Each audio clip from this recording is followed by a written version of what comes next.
90s की popular actress Shilpa Shirodkar का छल का दर्द। शिल्पा शिरोडकर इतने साल तो चुप रही, लेकिन अब फाइनली उन्होंने बताया है कि इंडस्ट्री में उनके साथ कैसा बुरा बर्ताव हुआ और उनके करियर को खत्म करने की कोशिश की गई, ये कहते हुए कि ये तो मनहूस है। जिस फिल्म में ये होती है वो फिल्म या तो बंद हो जाती है या फिल्म आगे ही नहीं बढ़ पाती। शिल्पा शिरोडकर ने एक मीडिया से बातचीत करने के दौरान बताया कि एक टाइम ऐसा था जब उनके हाथ से दो फिल्में निकल गई थी। एक फिल्म थी सौतन की बेटी और दूसरी फिल्म थी बोनी कपूर की जंगल फिल्म। जब ये दोनों ही फिल्में इनके हाथ से निकली तो लोगों ने इन्हें मनहूस कहना शुरू कर दिया।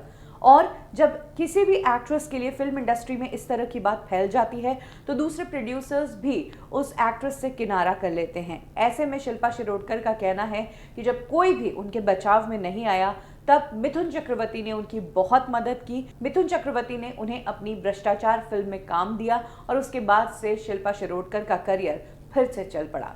शिल्पा का कहना है कि जब मनुष्यत का टैग हटाया तो उसके बाद इंडस्ट्री फिर एक और बात लेकर मुझे इंडस्ट्री से आउट करने लगी।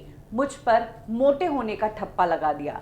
मुझे कई फिल्मों से सिर्फ इसलिए रिजेक्ट किया गया क्योंकि इन फिल्म मेकर्स को लगता था कि मैं फैट हूँ, मुझे फैट शेम किया गया।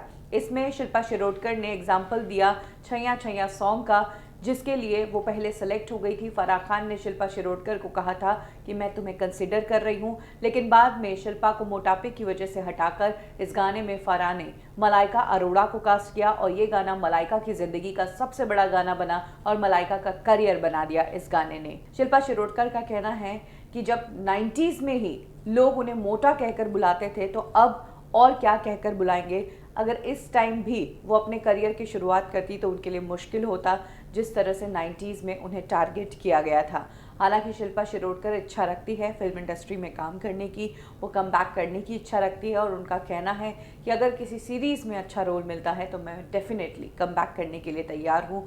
शिल्पा शिरोडकर शादी के बाद लंदन ही शिफ्ट हो गई और पिछले कुछ समय से वो दुबई रह रही है।